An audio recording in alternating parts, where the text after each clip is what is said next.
Backing off his threat to wipe out Iran, President Trump agrees to suspend bombing. The president agrees to a 2-week ceasefire as long as Iran agrees to reopen the vital Strait of Hormuz. KTLA's Lindsay Pena tracking the developments from the newsroom. Lindsay.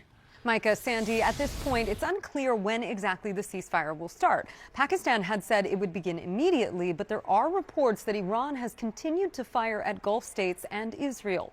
Trump posting earlier on Truth Social about the agreement, which came after threats to destroy critical infrastructure like bridges and power plants. His statement reading in part, quote, "This will be a double-sided ceasefire. The reason for doing so is that we have already met and exceeded all military objectives and are very far along with a definitive agreement concerning long-term peace with Iran and peace in the Middle East." Earlier today, the Prime Minister of Pakistan proposed the 2-week delay, and the White House had said the U.S. was considering it. Trump confirming his administration received a 10-point proposal from Iran, and nearly all their points of contention have been met, and that the 2 weeks will allow for further negotiation. Israel has also reportedly agreed to this ceasefire deal. The White House says they're preparing for potential in-person talks. Those would possibly include Vice President J.D. Vance and take place in Islamabad as soon as Friday.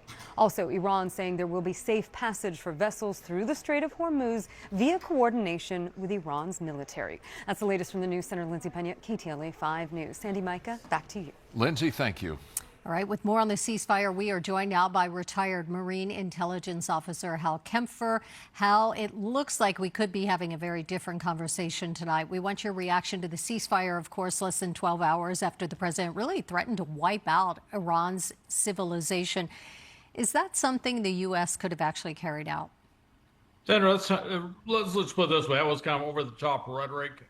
Certainly, if we'd shut down all the power, if we'd hit all the bridges, that would have been devastating for Iranian society, for their economy. You know, they're basically their entire country to function. And we certainly have that capability to do that. Of course, one of the problems is they surrounded the power plants with a human shield. So would have been some legal implications if we had struck those things. But with that said, there is in the Middle East a lot of times the language, the rhetoric, if you will, the statements are well beyond what you'll see in actual, physical acts.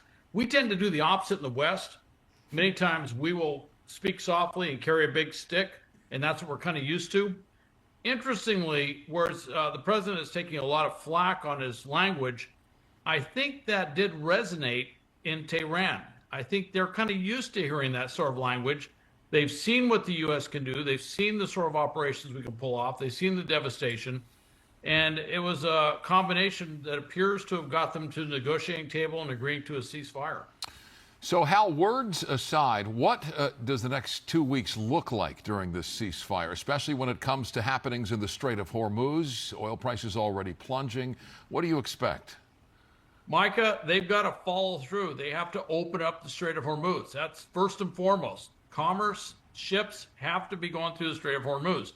Now, they have said something about the Iranian military is going to escort and coordinate the ships going through the Strait of Hormuz.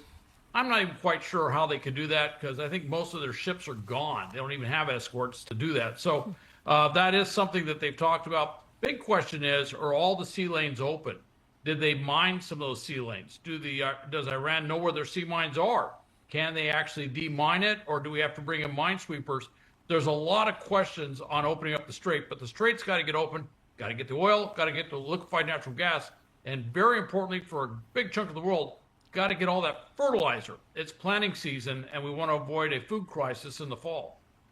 All right, so the two sides agreeing to this ceasefire was proposed by Pakistan, and now the first round of negotiations between the U.S. and Iran set for Friday in Islamabad. So what role does Pakistan play here, and what do we expect to come out of these talks? A huge role, and they've really set themselves up as the interlocutor between Iran and the U.S. Prime Minister Sharif has played a huge role. The head of their military, Field Marshal Munir, has also been indispensable in actually setting up the dialogue. It looks like the meeting's probably going to go in Islamabad, as near as I can figure. They're still working out some details on that. But getting that discussion, if the straits open up, if the commerce flows, if there are no violations of the ceasefire, this 2 weeks could turn into another 2 weeks, could turn into a month, could turn into longer. We may be on the pathway to getting commerce normalized and drop gas prices here and prices around the world because of that. So let's go back to that language, Hal. Trump threatening today that, quote, a whole civilization will die tonight. But this is the same president that once told Kim Jong-un that a nuclear button is on my desk at all times.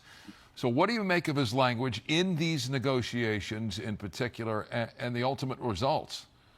You know, it's interesting. Any country where there's the threat of nuclear weapons, I'll say in Iran there was a threat, and of course in North Korea there were nuclear weapons. President Trump has used very strong language. That text he sent out this weekend, that Truth Social text, which had many anchors out there trying to figure out, can I actually read this on the air? Because it had basically the F-bomb used in the text.